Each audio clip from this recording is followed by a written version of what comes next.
Hello বন্ধুরা, তো আরও একটা মিনি ব্লগ নিয়ে চলে এসেছি। এর আগের মিনি ব্লগে তো তোমরা দেখেইছো যে নীলপাটের সন্ন্যাসরা আমাদের বাড়িতে এসেছিলেন।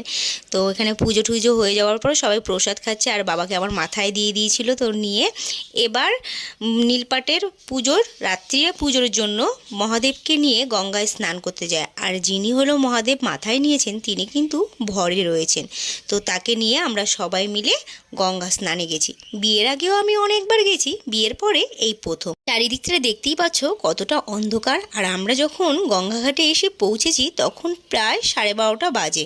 মহাদেবকে গঙ্গা স্নান করিয়ে শুরু হবে রাত্রিরে পুজো। তো বিয়ের আগে আমি অনেকবারই মহাদেব মাথায় নিয়ে গঙ্গায় স্নান করেছি, কিন্তু বিয়ের পরে কখনো করা হয়নি। এবছর যেহেতু আমি বাপের বাড়িতে ছিলাম, তাই আমি ভাবলাম যে এবছর আমি রাত্রেবেলা গঙ্গা স্নান করব। ভোলে বাবাকে নিয়ে স্নান করার অনুভূতিটা সত্যিই আমি কোনো ভাষায় প্রকাশ করতে পারবো না। তো বন্ধুরা, ভিডিওটা কেমন লাগলো অবশ্যই